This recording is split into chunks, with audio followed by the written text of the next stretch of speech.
Cette intégrale, je dois utiliser l'intégration par partie et l'intégration par le changement des variables, mais ça va nous toujours donner les mêmes réponses. Mais c'est lui qui peut le faire quand en phase d'un examen, tu peux utiliser la méthode où tu vois le plus fiable pour toi. La première, je dois utiliser IPP en utilisant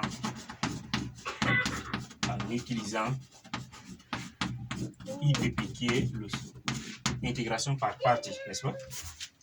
Sur ça, on sait déjà l'intégrale A à B U fois B prime est égal à la primitive, n'est-ce pas, de U V de A à B moins l'intégrale de A à B U prime fois V. C'est cette méthode qu'on va utiliser. Maintenant, ici, notre U, cette fonction aussi, on peut l'écrire de cette manière. 1 à la unité 1 à l'exponentielle de ln de x fois 1 sur x de dx, n'est-ce pas? Donc, notre U ici, c'est ln de x. Et notre V, c'est 1 sur x. Alors, notre U maintenant, on est égal à ln de x. Notre V est 1 sur x. N'est-ce pas? Non. On va dériver U maintenant. U prime est égal à la dérivée de ln de x, c'est 1 sur x. Et notre V, la primitive de 1 sur x, c'est ln de x. Ln de x.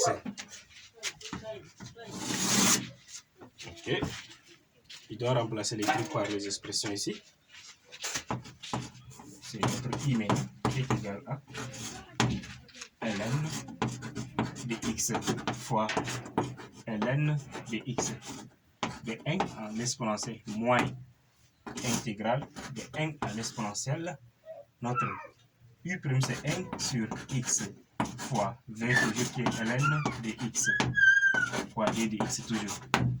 Or ça, cette fonction, c'est notre fonction mère qui est I. Alors, sur ce point, je vais écrire maintenant ça. I est égal à, n'est-ce pas, ln de x fois ln de x. Ln de x fois ln de x, ça nous donne ln de x, le tout élevé au carré. De 1 à l'exponentielle moins notre i déjà. Moins i. Quand je traverse cette i de l'autre côté, le signe va changer, ça va devenir plus i. Donc nous aurons i plus i est égal à, je remplace maintenant, exponentielle, ln de e. Ln de l'exponentielle est égal à 1. 1 élevé au carré, c'est toujours 1. Maintenant, ln de 1, c'est 0. 0 élevé au carré, c'est toujours 0. Donc, i plus i, là, ça nous donne 2i, qui est égal à 1. Alors, notre intégrale maintenant est égal à 1 demi. Voici notre réponse. Alors, je vais encore changer. La deuxième méthode, je vais utiliser l'autre là, le changement des variables.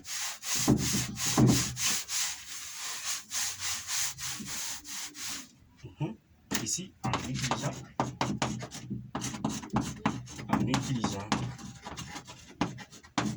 le changement de variable.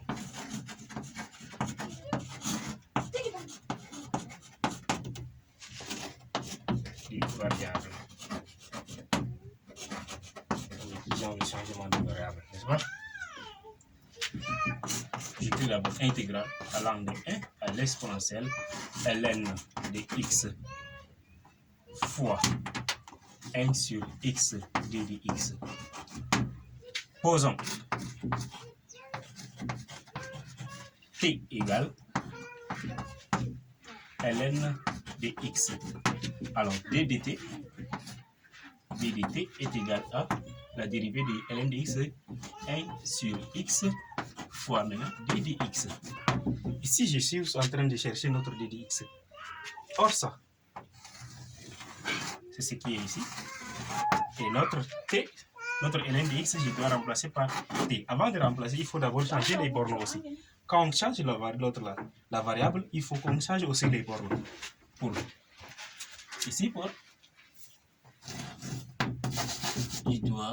je dois tirer x d'ici.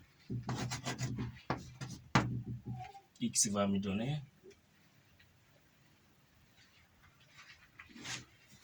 t pour l'autre là, x tend vers 1, t va tendre vers 0, n'est-ce pas?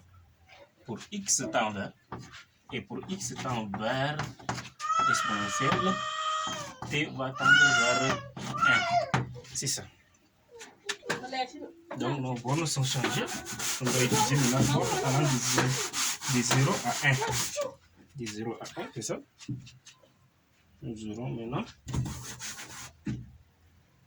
ln I maintenant est égal à intégrale de 0 à 1, n'est-ce pas?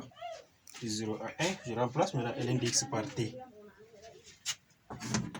Ça nous donne t.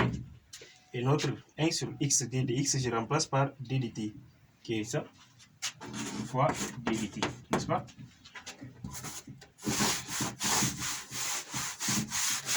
Alors, I maintenant est égal à intégrale, maintenant la primitive de t. Je vais chercher la primitive de t. Alors, la primitive, c'est toujours, on sait, n, x à la puissance n a pour primitive 1 sur n plus 1 en facteur de x, n à la puissance x, n plus 1 encore là-bas. Donc, ici, notre n, c'est 1. J'aurai maintenant 1 sur 1 plus 1 fois t à la puissance 1 plus 1, n'est-ce pas? Allant de 0 à 1 toujours. Notre i est égal à maintenant. Ici, 1 plus 1, c'est toujours 1 sur 2, n'est-ce pas? C'est 1 demi. T élevé au carré. 0 à 1. Alors, notre i est égal à, je remplace maintenant, 1 demi, facteur, ici c'est le carré, moins 1 demi encore, facteur de 0 élevé au carré. C'est à la portage. Maintenant, i 0, 1 demi fois 0 là, c'est toujours 0. Ici, 1 demi fois 1, 1 élevé au carré, c'est toujours 1. Notre i est égal à 1 demi. C'est ça. Merci d'avoir regardé la vidéo.